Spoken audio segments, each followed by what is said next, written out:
Mais imagine, on fait un enfant, en fait, on est lié pour toujours. Et en fait, oui, c'est vertigineux, c'est-à-dire qu'on est lié à un autre pour toute la vie, qu'on est mélangé à cet autre pour toute la vie, et que même, alors ça, la science est incroyable, on sait aujourd'hui que la femme enceinte, elle garde en elle les traces de l'enfant qu'elle a porté pendant plusieurs années, et aussi de l'ADN de la personne avec qui elle a fait cet enfant. Enfin, c'est quand même fou. Bienvenue sur Feméliste. Feméliste, Feméliste, Feméliste.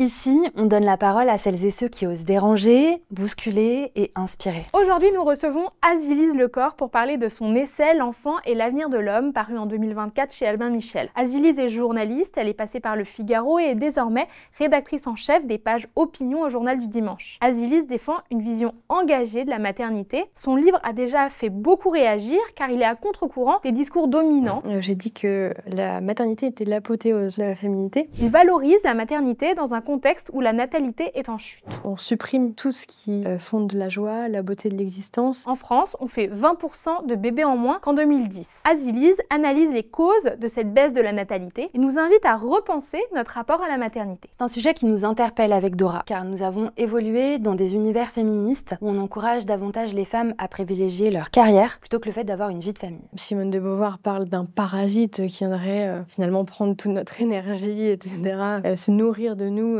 pour pouvoir se développer. Quand on s'est rendu compte de ça, quelque part ça nous a mis en colère, parce qu'on a compris qu'on avait été conditionnés à ne pas réfléchir sérieusement à cette question plus tôt. Nous n'avons pas d'enfants nous-mêmes, et à nos âges, c'est évidemment un sujet auquel maintenant on réfléchit. Et nous trouvons que ça fait du bien de voir des discours positifs émerger sur la maternité, car il y a quelques années, ça nous aurait été utile d'entendre ça.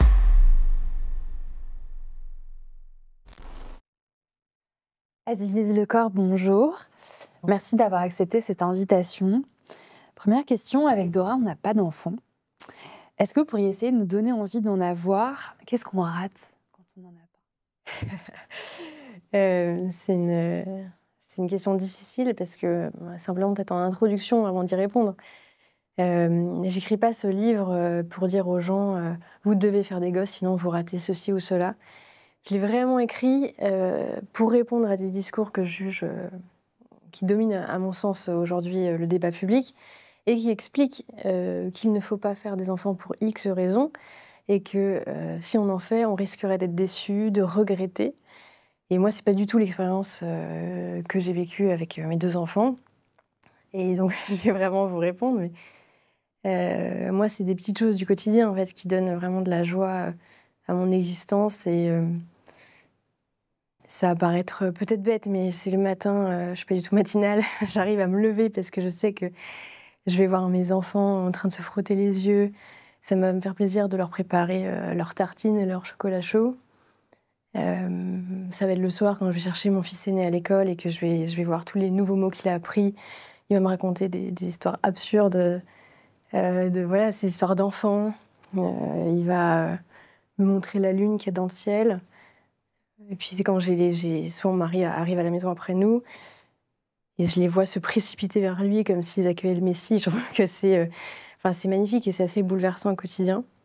Et donc ça apporte vraiment de la joie. Et finalement, c'est aussi une découverte au quotidien de l'altérité. Parce que mes enfants, ils me font redécouvrir des choses que je ne voyais plus. Et puis en fait, on constate très vite, d'ailleurs c'est une expérience qu'on fait dès la naissance, mais que l'autre est un être totalement libre, qu'on n'a pas de prise sur lui, qu'on peut simplement être le parent le meilleur qui soit, donc lui apporter ce qu'on espère lui apporter. Mais on a d'abord simplement le rôle de faire grandir cet autre qui n'est pas soi, et pourtant qu'on a porté pendant 9 mois. Donc je dirais que c'est l'expérience absolue de l'altérité, la plus grande qui soit. Je ne sais pas si ça vous donne envie. Il y a des débuts de petites choses qui donnent envie. Quels sont les arguments les plus fréquents des gens qui ne veulent pas d'enfants aujourd'hui? Alors, c'est drôle parce que finalement, ce n'est pas les arguments qu'on entend le plus. Évidemment, ils reviennent un peu comme des prétextes vertueux parfois. Je pense notamment à la question écolo, qui est par ailleurs une vraie crainte. Mais le discours, je dirais, dominant, donc toutes les personnes que j'ai rencontrées, c'était un discours lié à la question économique, à la question du pouvoir d'achat et de la responsabilité. Donc ça, à mon avis, ce sont les deux faces d'une même pièce, c'est-à-dire que beaucoup me disaient, après avoir dégagé finalement les arguments vertueux, comme je le disais, je vais devenir responsable. Déjà, je ne gère pas trop ma vie. Et là, je vais devoir devenir responsable d'un autre que de moi-même. Et donc, c'est-à-dire organiser aussi mon quotidien en fonction de cet autre. Et en plus, la question de l'argent revient tout le temps, il va me coûter de l'argent. Donc, il y a une crainte aussi liée à ça. Est-ce que je pourrais toujours subvenir à ses besoins ? Mais je dirais que chez beaucoup d'ailleurs, la plupart des gens que j'ai interrogés avaient une bonne situation. Normalement, pas de crainte dans l'avenir, vu les secteurs dans lesquels ils travaillaient. Et ils avaient simplement pas tellement envie de dépenser le pouvoir d'achat qui était le leur pour un autre, pour des choses très contraignantes qui sont les modes de garde, etc., qui en effet coûtent très cher. Et il y avait cette crainte qui, à mon avis, est liée, c'est-à-dire de se dire je ne vais plus pouvoir demain décider de prendre l'avion pour voyager à tel ou tel endroit. Donc là, on voit bien que l'argument écolo, qui était souvent le premier prétexte, ne tient pas. Et cet enfant va être une entrave à ma liberté. Je pense que c'est ça la principale crainte, c'est presque de venir empêcher le consommateur de jouir totalement de son existence de consommateur et de pouvoir choisir du jour au lendemain de s'épanouir dans des activités qui sont des activités individuelles, parce que cet enfant, de fait, nous rend responsables et il passe avant nous-mêmes. Et je pense que c'est ça le principal argument. Après, il y en a beaucoup d'autres, je ne sais pas si on les énumère, mais... Pourquoi pas ?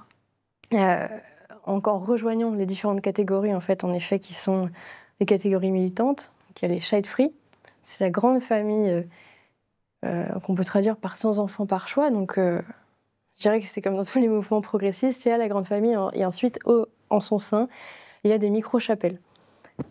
Donc, dans cette grande famille, il y a deux familles qui dominent. Il y a les no kids, donc ça, c'est les militants écolos qui considèrent que faire un enfant de plus, c'est ajouter un pollueur à ce monde. En réalité, ils n'emploient jamais cet argument-là. Ils disent plutôt, je vais faire naître un enfant dans un monde qui court à sa perte.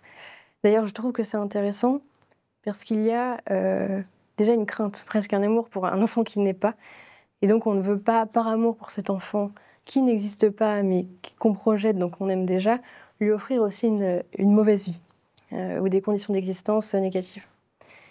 Et puis, il y a une grande partie des femmes qui, à mon avis, ont été nourries par des discours militants féministes, qui ne datent pas d'aujourd'hui, qui sont des discours qui ont été portés par le féminisme existentialisme et universaliste, qui consistent à dire qu'une femme ne pourrait pas être épanouie dans sa maternité, que la maternité serait une entrave à sa carrière, puisqu'en effet, on est obligé de partir, s'arrêter quelques mois pour accoucher, donc c'est quand même pas très long. Et après, on revient, même si ça ne veut pas dire qu'il n'y a pas rien à faire sur la question des carrières hachées pour les femmes, par exemple, mais qui consiste à ramener la question de la maternité à une forme d'aliénation. Pourquoi ? Parce qu'il y a un moment où on s'arrête de travailler et on risque aussi de dépendre financièrement de quelqu'un d'autre. Et donc, il y a cette image, évidemment, assez caricaturée du mâle blanc hétérosexuel qui ne nous permettrait pas...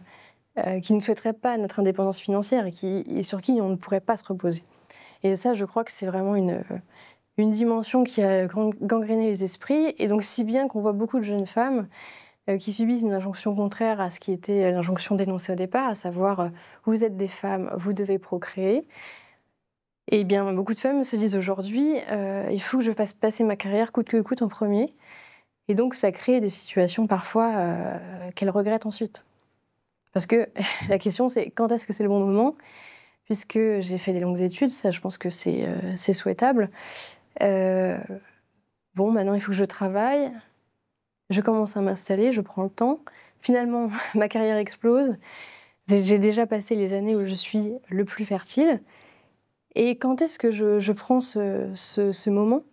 Donc, se pose la question de cette hiérarchisation des priorités pour les femmes. Selon vous, est-ce que c'est pas dangereux de devenir dépendante financièrement d'un homme pendant éventuellement une période prolongée de maternité, à la maison ? Parce que c'est quand même un véritable risque. Oui, alors moi je ne le conçois pas comme ça. Je considère que quand on décide de former un foyer à quelqu'un, qu'on décide donc de vivre avec cet autre, à un moment on dépend de lui, oui, on est dans une relation d'interdépendance. Alors ça a ses risques évidemment, mais je ne pense pas que ce soit une aliénation pour la femme que aussi de pouvoir rester, si elle le souhaite, au foyer. Et aujourd'hui, quelque chose qui semble impossible dans notre société parce que on n'a pas d'existence individuelle si on n'a pas d'existence économique, et on n'a plus non plus d'existence sociale. Or, je pense qu'un couple équilibré où c'est l'homme qui travaille et la femme qui décide parce qu'elle en a envie, encore une fois, de rester à la maison, ne serait-ce parce que, en fait, certaines femmes, c'est quand même violent de reprendre après une grossesse le travail. Toutes n'ont pas envie, ça met du temps, le corps met du temps à cicatriser. Donc certaines n'ont pas aussi presque la capacité physique, je dirais, à retourner au travail, et simplement ont envie de se consacrer à ce nouveau rôle et à leur foyer. Je ne trouve pas que ce soit dangereux ni délétère pour la femme. On voit d'ailleurs, même si c'est minoritaire aujourd'hui, des hommes aussi qui commencent à souhaiter rester davantage au foyer, et les femmes qui peuvent aujourd'hui mieux gagner leur vie qu'eux continuent d'être insérées, elles, dans le monde professionnel. Au tout début de votre livre, vous citez une citation assez magnifique qui vient du livre de Ruth, je ne sais pas si je dis bien le nom, un livre de la Bible hébraïque, et qui dit « Cet enfant restaurera ton âme ». Pourquoi est-ce que vous avez choisi cette citation? Parce que je pense qu'elle dit tout. Ouais, en fait, c'est vraiment très bouleversant, je trouve, comme phrase. Ruth, pour resituer un petit peu le contexte. Elle devient mère dans des circonstances pas très particulières, mais comme beaucoup de matriarches de la Bible, elles attendent souvent très très longtemps avant de devenir mère. C'est même une maternité qui est impossible pour nombre d'entre elles. Et donc ce qui est très beau, c'est qu'elle a été dans cette attente, de quelque chose qui n'arrivait pas.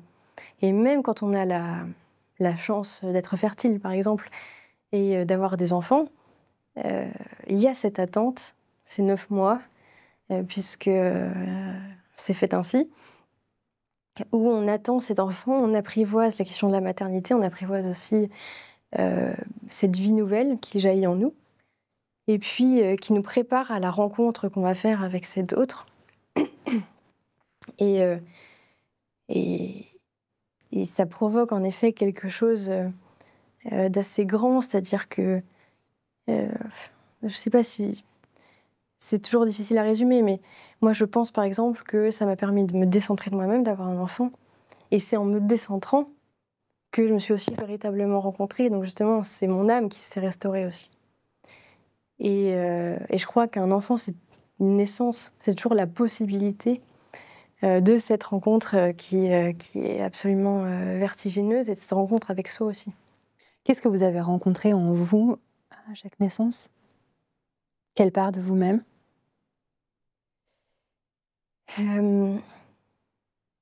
En fait, c'est la possibilité d'aimer quelqu'un inconditionnellement. C'est cet amour dingue qui nous envahit. Donc, on parlait de responsabilité juste avant. C'est cette possibilité, malgré nos failles, d'être responsable de quelqu'un et de savoir que ce rôle-là, certes, il nous incombera toute notre vie, mais en fait, on est capable de l'endosser parce qu'on veut l'endosser. Parce que de toute manière, on ne peut pas aimer plus fort que c'est ce lien particulier qui vient de se créer avec cet autre. Et donc, je pense que ça nous permet d'être aussi une meilleure personne. Parce que quand on est capable d'aimer, forcément, je crois que notre rapport aussi à l'ensemble des altérités qui peuplent cette terre nous permettent d'être vues comme elles sont, comme des véritables personnes humaines, et pas seulement comme des gens qui nous empêchent, qui seraient des loups. Voilà, une société où on est toujours... où l'homme est un loup pour l'homme. Là, je crois qu'on est capable aussi de voir la part d'humanité chez les autres parce que on a fait cette rencontre avec la plus grande altérité qui soit. Et ce qui est fou quand même, c'est que cet autre, on l'a porté, donc on a quand même à un moment une identification, une forme de continuité entre la mère et son enfant, qui dure les premiers mois, d'autant plus quand il y a par exemple un allaitement ou quelque chose de très animal, très physique lié à son enfant. Et on voit bien les ruptures progressives qui se créent. Et voilà, le fait de devoir nous aussi abandonner finalement le contrôle qu'on pourrait avoir. C'est-à-dire, moi j'ai toujours dit à mes fils, la folle, en fait tu ne m'appartiens pas. Et toujours pour revenir peut-être à la Bible, mais tu quitteras ton père et ta mère. Et en fait mon rôle c'est justement d'accepter que tu ne sois pas le mien, mais que je sois la personne qui te permette d'être une personne humaine, une bonne personne, qui soit un jour épanouie dans sa vie. Alors vous avez une vision très philosophique et spirituelle de la maternité, mais pas tout le monde en est capable. Donc j'aimerais vous parler de ce livre dont vous parlez vous-même dans votre propre livre, qui s'appelle « Permis de procréer » de Antoine Bueno. Qui est un monsieur qui a été chargé de mission au Sénat pour le développement durable et la prospective. Et donc lui, il propose une solution qui est de limiter les naissances en mettant en place un contrôle, en vérifiant si les individus ont une compétence parentale. Et vous qualifiez cela de politique nataliste autoritaire. Mais est-ce que dans le fond, c'est pas un peu une bonne idée? Parce que là, vous êtes d'une très grande sagesse, mais ce n'est pas le cas de tout le monde. Donc comment on fait? Oui, alors je vais reprendre ce que j'ai noté parce que c'est très précis. Antoine Bueno a fait un vrai travail, comme souvent, il est très, très rigoureux, très, très sérieux. N'empêche que je ne partage pas ce qu'il propose. Mais c'est un vrai démocrate, en plus c'est quelqu'un vraiment qui aime débattre, donc c'est une grande qualité. Et alors la première étape, moi ce que je trouve intéressant dans ce permis de procréer, c'est que on voit déjà l'aspect extrêmement administratif qui est un des grands maux de notre pays. Mais donc là, on rajouterait encore de l'administration dans un projet qui est quand même le projet le plus intime qui soit, à savoir simplement, il y a deux personnes qui s'aiment et qui décident de s'unir. Et puis il y a une vie qui surgit. Enfin, c'est quand même ça de base, hein, faire un enfant. Donc là, qu'est-ce qu'on fait? On déclare son projet parental. Déjà, ce terme, je le trouve... voilà, moi, je ne l'aime pas, je trouve ça moche. Voilà, on le déclare en ligne. Et puis on répond aux questions suivantes. Est-ce que l'enfant est attendu par un parent célibataire ou en couple? Quel âge ont les parents? L'enfant sera-t-il accueilli dans une fratrie, une famille recomposée, etc. Quel est l'état de santé des parents? Ont-ils subi des maltraitances durant leur enfance? Quels sont les revenus du foyer? Intéressant. Et les parents ont-ils des antécédents judiciaires? Donc, en effet, on voit bien que c'est une bonne intention, c'est-à-dire essayer de repérer des parents qui pourraient être défaillants, s'ils ont subi des maltraitances, s'ils ont un casier judiciaire, et si peut-être ils ont des revenus bas, puisque, comme l'explique pour le coup, il cite de nombreuses études dans ce livre-là, dans les familles, on va dire plus populaires, c'est là où il y a le plus de violence. Et ça ne veut pas dire qu'il n'y en a pas dans les autres, mais en tout cas, statistiquement, c'est là où il y en a le plus. Et également dans les familles recomposées ou dans des cas de couples divorcés.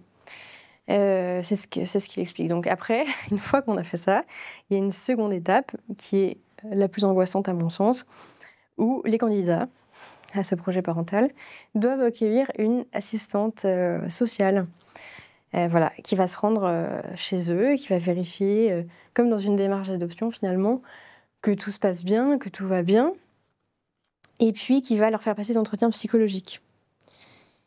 Bon, le but, c'est en effet de prévenir des violences, sauf qu'on voit bien qu'est-ce qui se passe si les parents ne sont pas jugés aptes à avoir le tampon de l'administration.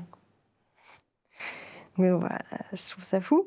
Eh bien, là, ce qu'il explique, c'est qu'il faut donc les empêcher de procréer, donc en faisant en sorte soit qu'ils prennent une contraception pour ne pas tomber enceinte, ou alors qu'ils soient déchus si jamais la femme est déjà enceinte, ensuite de leur autorité parentale. C'est-à-dire qu'avant même d'avoir commis une violence sur les enfants, donc évidemment, le but c'est d'éviter ces situations, mais en fait on retirerait à des gens qui n'ont rien fait leur autorité parentale sur un enfant. Alors que là, on ne parle pas de parents qui sont toxicos, on ne parle pas de parents où il y a déjà des violences instituées dans le cadre de la famille. C'est simplement de la prévention. Et ensuite, il y a un autre aspect qui est là de l'eugénisme pur, l'eugénisme social qui est extrêmement angoissant, c'est qu'Antoine Bueno propose d'allonger, pour les gens qui ne pourraient pas bénéficier de ce tampon de l'État, le délai d'avortement jusqu'à la 24e semaine, soit environ 6 mois de grossesse. Donc on sait que ce sont des enfants aujourd'hui qui peuvent survivre en plus, puisqu'on arrive à faire vivre des grands prématurés. Donc des enfants qui peuvent être viables, mais qu'on tuerait parce que finalement, on jugerait que leur vie n'est pas digne d'être vécue parce qu'ils n'auraient pas toutes les conditions matérielles, etc., qui sont les mieux pour justifier leur venue. Et je pense que ça aussi, c'est une mentalité qui est évidemment délétère et extrêmement inquiétante, où on voit que non seulement ça peut... Ça, c'est pensé dans le cadre d'une démocratie qui est la nôtre, libérale. Évidemment, on voit que c'est extrêmement autoritaire. Donc, sous prétexte parfois de bonnes intentions, on permet simplement à mettre en place un régime illibéral. Ensuite, je pense que c'est toujours inquiétant que l'État s'immisce dans la chambre à coucher des individus. Et puis à quel moment, j'ai envie de dire, on considère qu'une vie a de la valeur ou n'en a pas? C'est ça la question. C'est est-ce que quelqu'un qui ne naît pas avec une cuillère en argent dans la bouche aurait une vie qui va forcément être mauvaise? C'est ne pas croire justement que cet individu est un autre. C'est croire qu'il y a forcément un déterminisme social qui est absolu et qu'aucun individu n'a la liberté finalement de construire sa propre vie. Et je pense vraiment que c'est une mentalité. Alors les gens je pense pas, ne rêvent pas du permis de procréer, mais beaucoup me font la réflexion quand même. Quand j'ai mené cette enquête, beaucoup me disaient justement, oui, mais il y a plein de familles où c'est pas le cas, et c'est quelque chose qu'on me dit encore aujourd'hui pendant cette promo. Mais je pense qu'on ne peut pas réfléchir comme ça, que c'est trop dangereux. Évidemment, c'est important que l'État soit là pour éviter des situations, qu'il y ait des médiateurs, qu'il y ait ensuite une assistance sociale importante, pas telle qu'elle est aujourd'hui, avec des vrais moyens et des situations où les enfants ne se trouvent pas dans les situations qui sont celles de beaucoup aujourd'hui. Mais on ne peut pas empêcher la violence, on ne peut pas créer des conditions parfaites. Donc, je pense que le permis de procréer, c'est une des pires inventions qui soit, et d'ailleurs, qui ne fonctionnerait même pas, parce qu'il le pense aussi dans le cadre d'une politique dénataliste.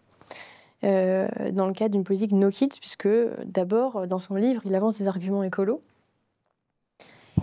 Et alors, comme beaucoup de politiques écologistes aujourd'hui, c'est l'écologie politique pense qu'il faut des options politiques coercitives pour créer le bien, en vue du bien. Et je pense que c'est, comme on dit, l'enfer est pavé de bonnes intentions. Et donc, ça peut créer des situations pires que mieux. et je pense vraiment que cette liberté de procréer doit être totale. Et donc oui, là où je voulais en venir, c'est le seul exemple concret qui existe en Chine, la politique dénataliste, et ça a créé par ailleurs beaucoup d'autres problèmes, la politique de l'enfant unique, qu'on pourrait énumérer longtemps, mais en fait, à la fin des fins, même l'incitation ne fonctionne pas, et donc on doit passer par des mesures terribles, comme là la question de l'avortement à 6 mois de grossesse. Parfois, il y a des enfants en Chine qui ont été apatrides, qui demeurent apatrides parce qu'ils n'avaient pas le droit d'être reconnus par l'État, parce qu'ils sortaient justement de cette politique de l'enfant unique. Donc, en fait, quelle situation ça créerait pour ces enfants-là? Et je pense que c'est impossible dans un régime réellement libéral. Donc pour vous, procréer, ça doit rester une liberté fondamentale, même pour effectivement des personnes qui ont des problèmes de santé, y compris psychiatriques ou de toxicomanie lourds. Est-ce que c'est quand même pas des personnes qui sont susceptibles de mettre la vie des enfants en danger? Est-ce qu'il y a un droit à l'enfant? Non, il n'y a pas de droit à l'enfant. Mais la question de la procréation, alors là, en fait, les enfants sont enlevés à leurs parents s'ils sont vraiment mis en danger. Ça, c'est quelque chose qui existe déjà aujourd'hui. La question de la liberté de procréer, elle se pose dans les deux sens. En fait, si on dit qu'on croit en la liberté de procréer, Ça veut dire qu'on considère qu'on ne doit pas non plus obliger quelqu'un à faire des enfants, c'est-à-dire une femme à devenir une mère, si elle ne le souhaite pas. Et je pense qu'en effet, ce serait extrêmement délétère même s'il peut toujours avoir des révélations, et la maternité, c'est vraiment le lieu de l'épiphanie par excellence, mais je pense que la maternité ne doit jamais être un destin forcé. Et quand il l'est, ça crée en effet des difficultés qui sont d'ordre relationnel entre la mère et l'enfant et qui ne sont pas souhaitables. De l'autre côté, cette question du droit à l'enfant, je pense qu'elle est plus large et qu'elle va plus loin que la question simplement de la procréation. C'est ce qu'on considère qu'il y a des conditions aussi qui permettent cette procréation, ou que l'enfant est simplement un objet. Et donc on pourrait, selon tous les moyens, accéder à cet objet comme un pur objet de consommation. Dans votre livre, vous parlez de la naissance de vos 2 enfants. Et vous dites que le premier, vous l'avez reconnu, et le deuxième, vous l'avez rencontré. Est-ce que vous pouvez nous expliquer ? Alors, ouais, ça, c'est un truc très particulier. Je l'ai raconté parce que je voulais que ce livre aussi soit incarné. Parce que je pense qu'il n'y a pas de sujet plus incarné que celui de la maternité, puisque c'est quelque chose qu'on vit dans son corps et dans son âme. Et j'entendais, la première fois qu'en tout cas ce sujet m'a un petit peu heurtée, c'était sur la question du regret maternel. Beaucoup de femmes qui témoignaient, qui disaient « si j'avais su, je n'aurais pas été mère ». Et ces témoignages, je les ai lus, moi je venais d'avoir mon premier enfant. Et en fait, j'ai été extrêmement choquée, pour être honnête, simplement de savoir que des femmes étaient capables de dire ouvertement, publiquement, si j'avais su, je reviendrais en arrière. Et je me disais, quelle violence pour cet enfant, parce qu'elle peut le penser, mais pour moi, elle n'avait pas le droit de le dire. Et quand je les ai lus, j'ai compris, j'ai eu beaucoup de compassion, finalement, pour elle, de l'empathie, même de la compassion, parce que je voyais qu'il y avait quelque chose, en fait, dans leur témoignage et dans leur histoire qui faisait que c'était impossible pour elles de rentrer en relation avec cet enfant. Pour vraiment plusieurs raisons, soit leur enfance où elles n'avaient pas elles-mêmes eu ce lien avec leurs parents, ou elles avaient perdu un enfant ou subi un avortement en fait, qui avait été violent pour elles. Et donc il y avait cet enfant fantôme, et voilà, cet enfant qui était là n'était pas finalement celui qu'elles avaient à l'esprit. Des complications dans leur couple, etc., etc. Et on venait plaquer un discours idéologique, en l'occurrence féministe, qui expliquait qu'elles avaient fait un enfant pour répondre aux injonctions patriarcales de la société, mais qu'elles ne le voulaient pas. Et on enfermait ces femmes dans leur souffrance. Donc j'ai voulu montrer que, en racontant ça, simplement, on vit en effet toujours des choses très différentes, même quand on a... Et moi, j'ai la chance d'avoir, je pense, vraiment un instinct maternel et un lien avec mes enfants qui est naturel. Mais pour autant, il n'est pas le même avec chacun d'eux. Et il ne s'est pas créé de la même façon, je pense aussi parce que les conditions de ma première grossesse n'étaient pas la même que la deuxième. Pour la première, j'étais en confinement et où je pouvais littéralement passer mes journées à me regarder le nombril. La deuxième, j'avais un bébé, donc en fait, le pauvre, je me forçais le soir à lui parler parce que je me disais, mais j'ai oublié que t'existais, quoi, que je me sentais juste que j'avais un gros ventre un peu lourd, mais je créais pas de lien avec toi, alors que le premier, on se répondait, je touchais mon ventre, il touchait ma main, enfin c'était fantastique. Et j'étais persuadée que j'ai jamais demandé le sexe pour les 2 grossesses, et donc c'était la surprise, mais pour le premier, j'étais persuadée que c'était un garçon. C'était en effet un garçon, et j'ai vu son visage, et c'était une sorte de... un peu comme la rencontre de l'âme sœur. Voilà, ce sentiment de... Tu n'étais pas là avant, mais c'est comme si tu avais toujours été là. Et finalement, quand on parlait tout à l'heure de la phrase du livre de Ruth, c'est ce sentiment que ma vie prend sens. Il y a finalement une boucle qui est bouclée, et tout ce temps, c'est comme si je t'attendais. Donc c'est extrêmement bouleversant. Et mon deuxième fils, ça n'a pas été la même rencontre. Déjà, je pensais à un deuxième, donc c'est toujours un bouleversement, mais ce bouleversement pour un premier, je pense que, en tout cas pour moi, ça a été incroyable à vivre. Et mon deuxième, alors, il se ressemblait pas en plus. Il me ressemblait pas du tout à moi, il ressemblait totalement à son papa, c'était incroyable. Et pour le coup, je n'ai même pas su si c'était un garçon ou une fille. Au bout d'un quart d'heure, peut-être, j'ai dit à son papa, au fait, il a quoi entre les jambes, quoi? Qui m'a dit, il a des clochettes. Donc j'ai su que c'était un deuxième garçon. Mais il y a eu vraiment ce moment où on m'a laissé mon bébé pendant des heures sur moi, peau contre peau, comme on fait aujourd'hui, et où j'ai appris à... Enfin, je lui parlais, j'ai appris... Enfin, je l'ai regardé, j'ai appris à le connaître. Donc ça a été une rencontre progressive, ça s'est fait en fait très vite, parce que je sais que pour certaines femmes, ça met des mois avant d'arriver.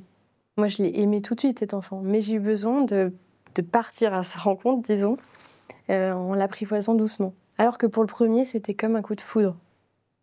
Vous avez jamais eu peur? Peur de quoi? Peur de ne pas réussir à être à la hauteur, peur de pas parce que c'est jusqu'à la fin de sa vie, la maternité, comme on disait tout à l'heure. Donc oui, peur de tout ça, peur de cette responsabilité. D'être une mauvaise mère? Une mauvaise mère, alors d'être insuffisante, à la limite, ouais. Mais non, c'est pas une... J'ai souvent eu alors, plein d'angoisses dans la vie. Je dormais assez mal avant. Et bizarrement, depuis que j'ai des enfants, je dors mieux. Et les angoisses que j'ai, en effet, elles sont pas pour moi, elles sont pour eux. Mais en fait, elles me mettent en action parce que je suis pas là à me morfondre. En fait, quand on a un enfant, il y a quand même une vie dans toute sa puissance qui est face à nous, parce que c'est vraiment énormément d'énergie, un enfant. Donc déjà, on n'a pas le temps d'être angoissé parce qu'on n'a plus le temps de l'être. Et évidemment, si je me pose des questions très concrètes, je peux avoir 1000 raisons d'avoir peur. Mais je crois qu'un enfant nous permet d'avoir confiance. Il nous demande de nous abandonner, d'accepter cette vie qui est là, d'en être responsable, et de croire en lui, de croire en sa capacité à se déployer. Et c'est vrai que quand je pense à l'avenir de mes fils, je ne sais pas du tout qui ils seront. Enfin, c'est pas moi qui vais le décider. Mais j'ai entièrement confiance en eux et je sais que moi... Enfin, c'est là aussi où j'ai confiance en moi, c'est que je les aime tellement. Alors je pense qu'il y a certains choix de vie qui ne me plairaient pas. Mais je crois que je serais même capable de tout accepter pour eux. Parce que c'est, comme je disais tout à l'heure, un amour qui est inconditionnel. Donc non, j'ai pas peur et au contraire, ça me donne confiance simplement en l'existence. Est-ce que c'est égoïste de ne pas vouloir d'enfant? Alors, est-ce que c'est égoïste de ne pas vouloir d'enfant? Et je pense qu'il y a des personnes qui sont égoïstes et qui, par égoïsme, ne veulent pas faire d'enfant. Je pense pas du tout que ce soit en soi égoïste de ne pas vouloir d'enfant. J'ai rencontré tellement de personnes différentes. Je peux pas dire que ces dizaines de personnes étaient des égoïstes. Enfin, vraiment, je le pense pas. Il se trouve que, en effet, la raison qu'on évoquait, qui est la raison peut-être majoritaire aujourd'hui, à savoir la jouissance du consommateur, c'est une raison égoïste en soi. Est-ce que ça veut dire que ces gens-là sont des égoïstes? Je pense que beaucoup, pour rejoindre la question sur la peur, ont aussi des craintes. Et donc, la jouissance du consommateur, c'est aussi peut-être une façon de fuir ses craintes, de ne pas s'y confronter et de ne jamais devenir un adulte. Il y a toujours cette forme d'adolescent, et je crois que notre société, elle multiplie les adolescents. Et c'est ça le grand saut, c'est peut-être qu'on devient véritablement un adulte quand on devient un parent, parce que là, en fait, on n'a plus le choix, on peut plus se dérober, on devient responsable. Alors, est-ce que c'est pas un manque de confiance en soi de ne pas se sentir capable d'être parent? Grande question, je sais pas. Peut-être que... Peut-être, en effet, mais alors ça veut dire que l'ensemble de la société manque de confiance en elle. Et moi, c'est intéressant parce que je pense que ce que j'écris un peu dans le livre, c'est que c'est aussi parce qu'on n'a plus de commun. Et donc, c'est peut-être pas un manque de confiance en soi, mais un manque de confiance dans la société dans laquelle on vit. C'est-à-dire que beaucoup, quand on discute, on creuse, on voit bien, n'ont plus l'impression d'appartenir à une société commune, à une collectivité. Et donc, ils ne savent pas finalement ce qu'ils vont transmettre à leur enfant, puisque même ont la sensation, qui n'est pas forcément conscientisée par ailleurs, mais qu'on ne leur a rien transmis. Ils ne savent pas qui ils sont, parce qu'ils ne savent déjà pas à quelle société, à quel peuple, à quelle nation, on peut mettre plusieurs mots là-dessus, ils appartiennent. Donc je pense qu'il y a cette question-là, mais c'est en effet la question peut-être de la confiance en notre monde, mais qui commence d'abord par l'échelle finalement de la patrie. Si le travail que nous produisons sur Feminist vous plaît, nous vous invitons à liker cette vidéo, à la partager autour de vous et à vous abonner à cette chaîne. C'est très important pour faire connaître notre travail. Vous pouvez aussi nous faire un don, toutes les infos sont sous la vidéo. Merci. Vous écrivez une phrase assez belle dans votre livre. Vous dites, donc je cite, « Or, tout enfant à naître est la possibilité d'un messie, d'une union avec le ciel. » Est-ce que vous pouvez réagir à ça? Donc tout à l'heure, on parlait du livre de Ruth. Donc, on peut faire aussi le lien avec la question de la naissance d'un point de vue chrétien. Hannah Arendt, qui est donc une philosophe juive, elle change de perspective philosophique au moment où elle comprend ce que signifie la naissance en allant à un opéra, à l'écoute d'elle, et c'est une représentation du Messie. Et après cette représentation, elle comprend vraiment le génie du christianisme qui est un enfant nous est né, cette bonne nouvelle, c'est-à-dire que finalement, Dieu se fait homme dans le dénuement le plus total, le plus simple apparat, dans ce petit bébé qui, en effet, sur lequel ses parents ont le droit de vie ou de mort. Et ce qu'elle nous dit aussi, c'est que la naissance est pour nous tous une renaissance.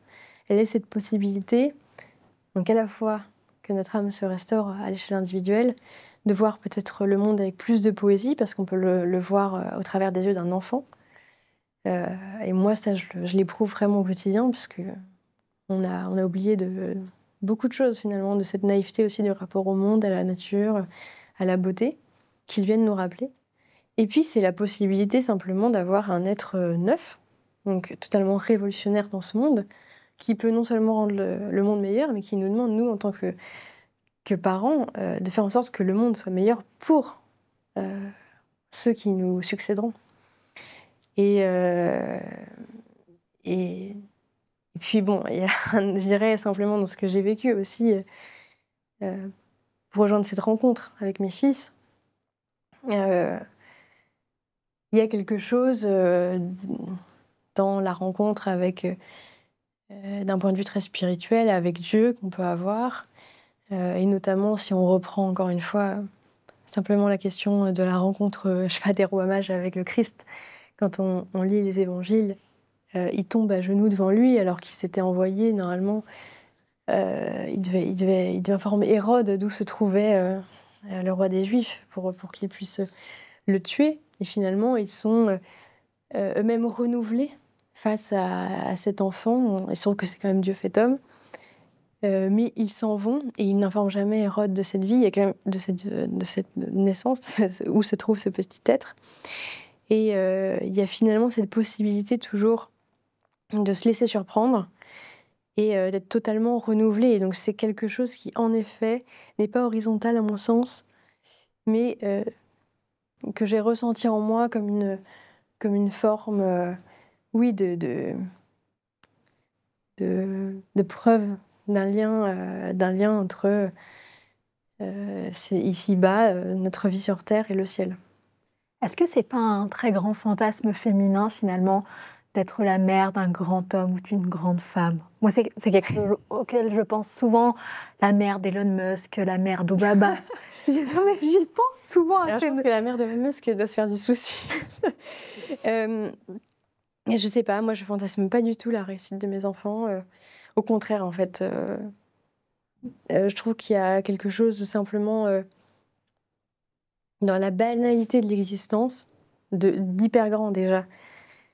Je fantasme pas leur réussite sociale ni professionnelle. Enfin, peut-être que c'est quelque chose de générationnel et qu'aujourd'hui on le fantasme moins qu'à l'époque de mes parents, peut-être parce qu'on ne croit plus en l'ascenseur social, je n'en sais rien. Mais en tout cas, ce que j'espère profondément, c'est que ce soit des hommes équilibrés. Et c'est déjà, je trouve, beaucoup espéré. dans une société où les gens prennent tous ces antidépresseurs, où les gens sont malheureux, où ils ne trouvent pas de sens à leur existence.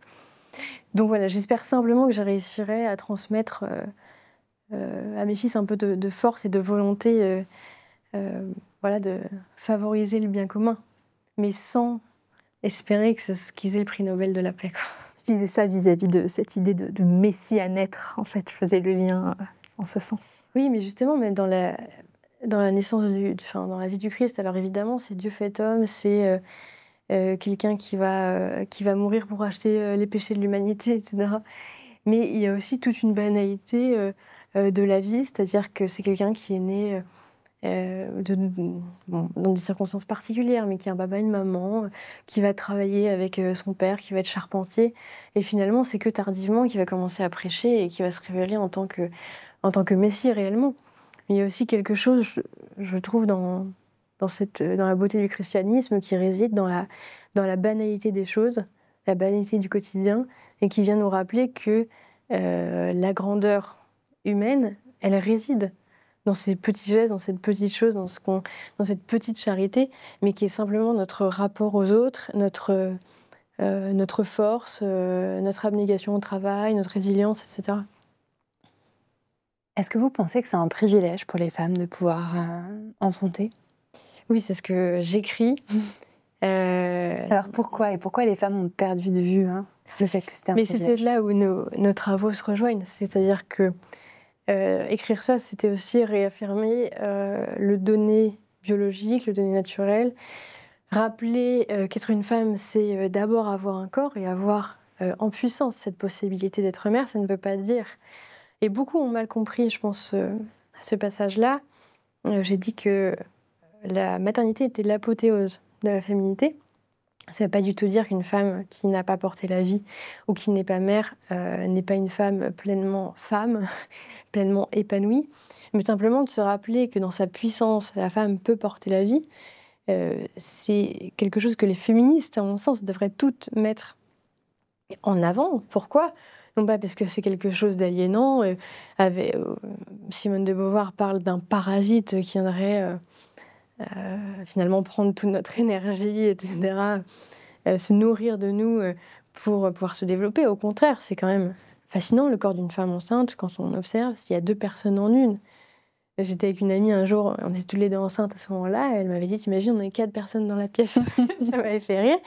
Et je me dis, c'est vrai que c'est fou, et que c'est peut-être pas quelque chose aujourd'hui dont on a conscience, et qui a été aussi énormément mis sous le tapis, même caché, parfois décrié. En fait, la première, c'est quand même Simone de Beauvoir, qui a énormément vomi. C'est, en général, les particularités du corps féminin, mais énormément cette question de la grossesse. Et je trouve que ça se... Alors, je cite quelque chose de plus récent, qui peut paraître un petit peu superficiel comme exemple, mais en fait, qui est très, très parlant. C'était la polémique qu'il y avait eu autour de l'article du magazine Mademoiselle, sur un clip dans lequel Nathalie Portman apparaissait enceinte. Et l'article était d'une violence sans nom pour décrire le corps de la femme enceinte.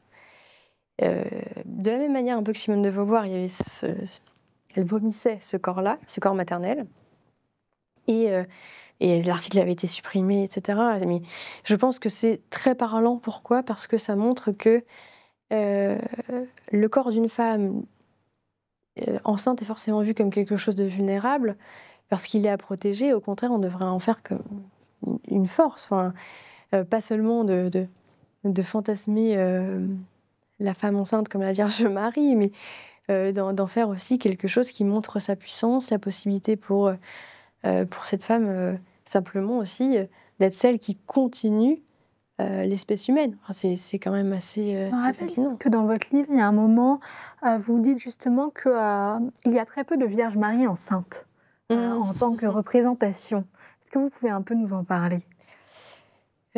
Oui, alors ça m'avait... En fait, je ne sais plus, j'étais... il y a quelques années, je me baladais aux offices de Beaune et j'avais vu une Vierge Marie représentée enceinte. Et en fait, je m'étais dit, c'est la première fois que je vois la Vierge Marie enceinte. Alors après, j'ai vu d'autres tableaux. Et en fait, c'est quelque chose qui était en effet mal vu. Pourquoi ? Parce que représenter le corps de la femme enceinte et là de la Vierge Mère de Dieu... c'était représenter un corps sexualisé. C'était finalement, oui, faire de la Vierge Marie possiblement aussi une icône érotique.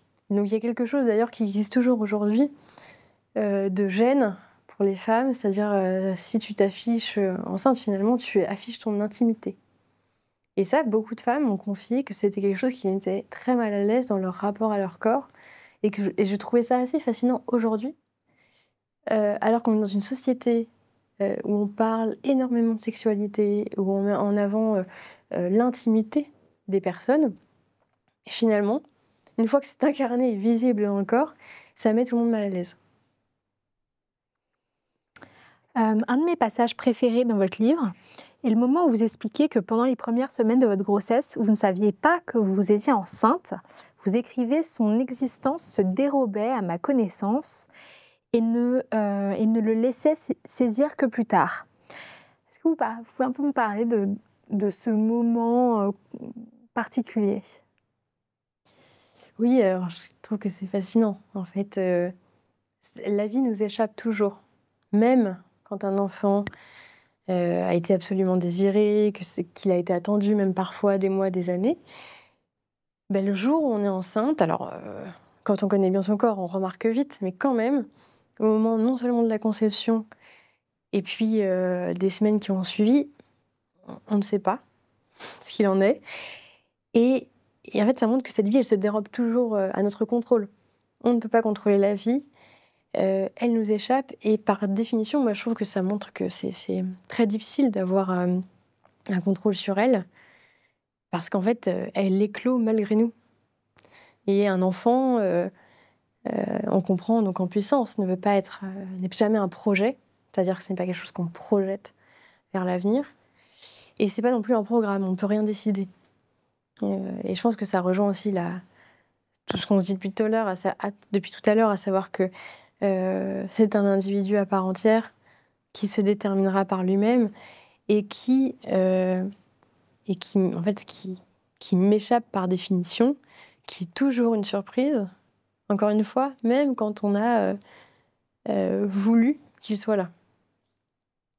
Est-ce que vous ne pensez pas qu'actuellement la baisse de la natalité, elle est aussi due, en dehors des mouvements No Kids, etc., à une forme de crise de l'amour, entre guillemets, une crise de l'amour amoureux où hommes et femmes se rencontrent de moins en moins et où les rapports sont de plus en plus brutaux entre les sexes?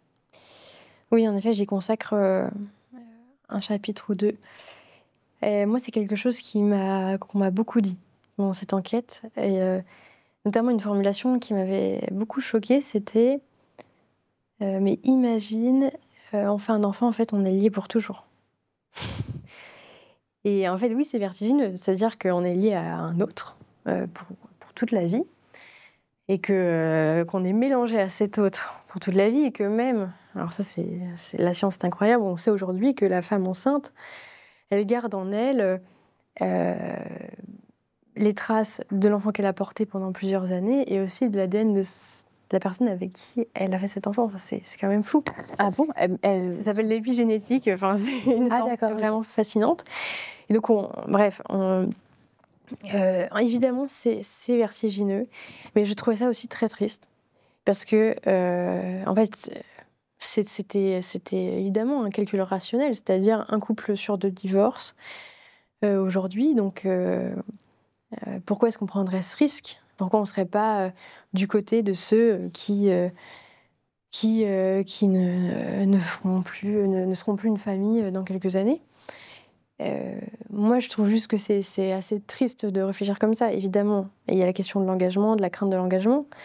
On voit aussi qu'on est peut-être une génération, les premières générations de parents divorcés, donc il y a beaucoup de gens qui ont peur de reproduire ce schéma. Là aussi, c'est un grand tabou, parce qu'on considère que parce qu'il faut, et oui, je le pense aussi, pouvoir être libre de se séparer, de divorcer, on ne veut pas parler des conséquences pour les familles et pour les générations qui suivent. Mais là, on voit déjà que cette crise de l'amour, c'est aussi une conséquence de ce délitement de la famille. Et moi, ce que je répondais simplement à ces jeunes gens, c'est en effet, tu ne peux pas savoir si même si tu espères de tout ton cœur passer ta vie avec celui que tu as choisi, bon, ce sera peut-être pas le cas, mais est-ce que cet enfant, en fait, une fois qu'il sera là, est-ce que cet enfant, tu le regretteras? Tu ne pourras pas le regretter. Tu ne pourras pas non plus regretter d'être lié à cette personne par cet enfant. Au contraire, il aura été, et je sais que ça peut paraître un peu idéaliste parce que les ruptures peuvent être extrêmement violentes et des conséquences aussi, mais il sera au moins le témoignage de quand même l'amour qui a été. Et il y a une volonté, dans tout ce qu'on dit depuis tout à l'heure, quand même d'effacer absolument les difficultés de la vie, le mal, etc. Alors que, en voulant faire ça, on supprime tout ce qui fonde la joie, la beauté de l'existence, et ce qui est quand même, je pense, la grandeur de l'humanité, de l'existence humaine. C'est simplement l'amour.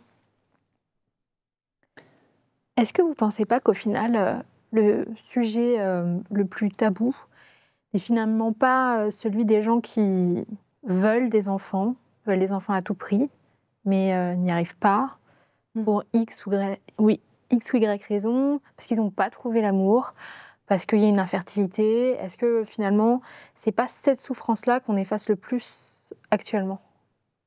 Oui, c'est très juste.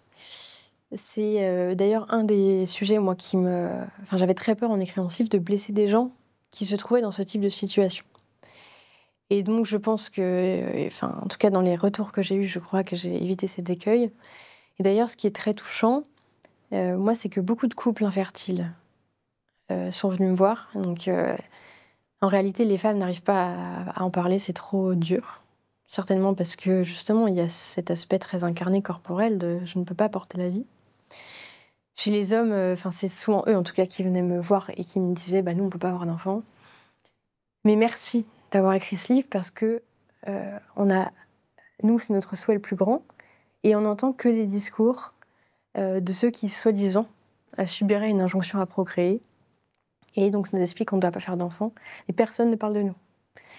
Et on le voit bien, Emmanuel Macron avait essayé, alors par ailleurs, je pense que ça a été fait maladroitement parce qu'il avait parlé de réarmement démographique et dans la foulée d'infertilité. Il n'y a rien qui a été mis en place pour parler de ces questions d'infertilité. On ne connaît même pas vraiment les chiffres de la part de la population que ça représente. On sait que ça augmente. Mais donc, je pense, pour le coup, se poser la question de la mise en avant de ces paroles, notamment aussi des hommes, parce que c'est quelque chose d'extrêmement violent pour les hommes. Beaucoup me disaient, enfin beaucoup, ils ne sont pas non plus des dizaines, mais j'en ai eu plusieurs qui sont venus me voir en me disant il y a cette question, pour nous les hommes, de la virilité. Est-ce qu'on est toujours un homme viril si on n'arrive pas à procréer? Et donc je pense que leur parole a aussi le droit d'être entendue.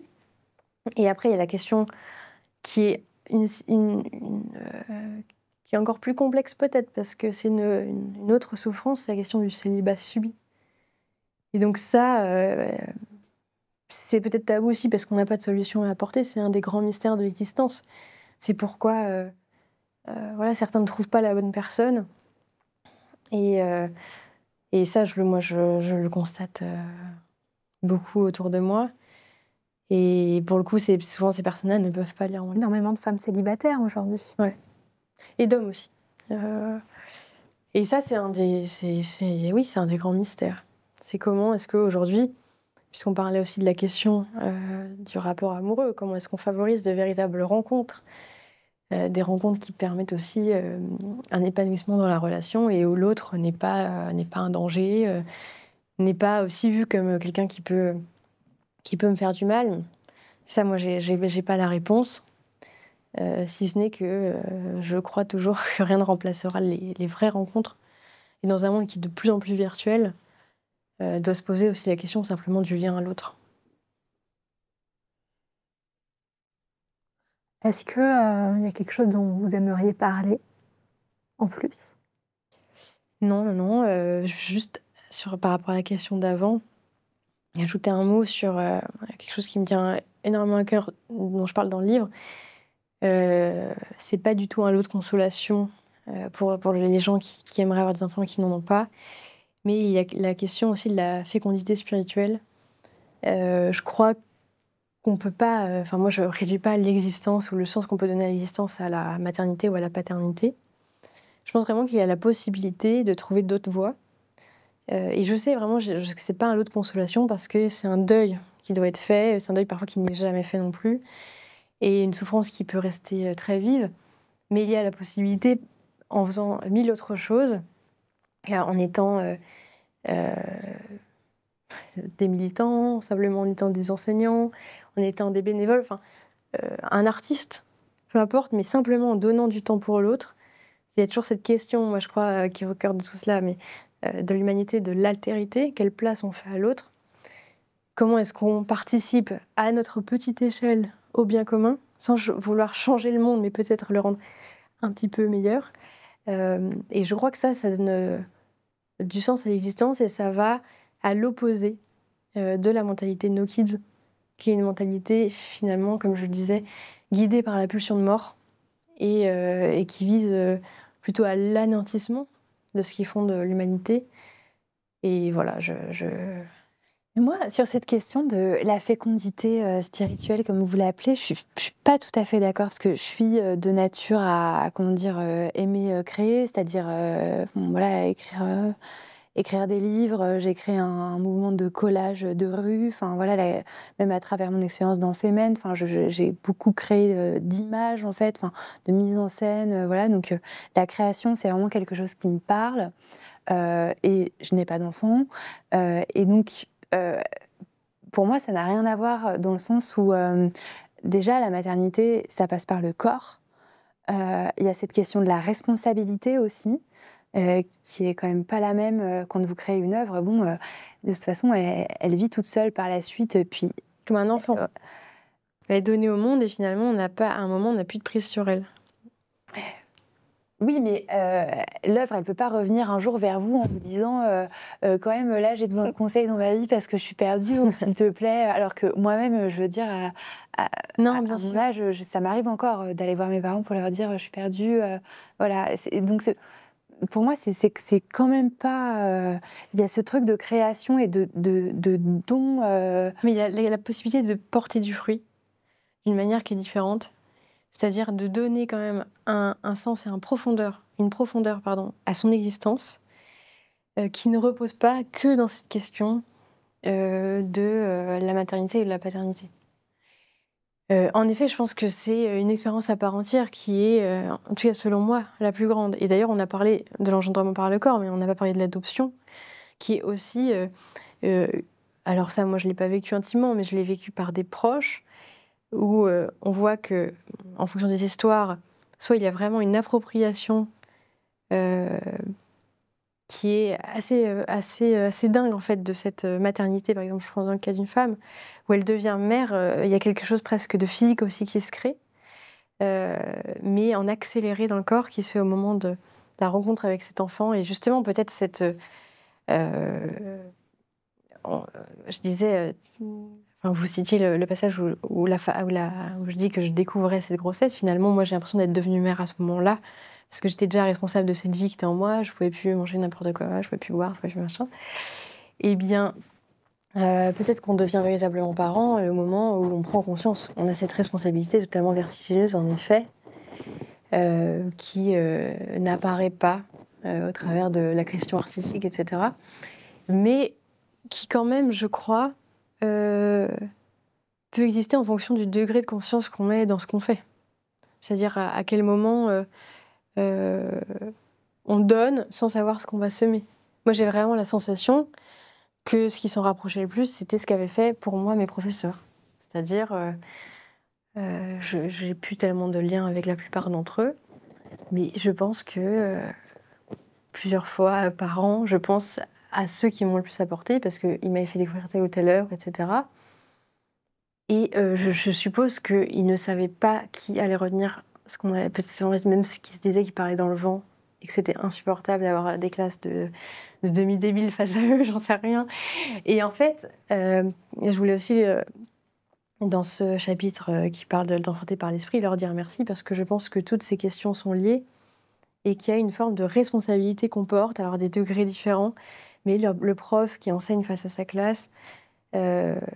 même quand il est découragé, etc., il a toujours la responsabilité de porter cette transmission. Je pense que c'est véritablement ça, être parent, c'est être responsable et transmettre. Et il y a d'autres manières de le faire, je pense, même si c'est à peut-être une échelle moindre, qu'on ne le ressent pas en soi de manière aussi forte. Ok. Merci beaucoup Azilise, merci pour cet entretien. Merci beaucoup à vous. Merci.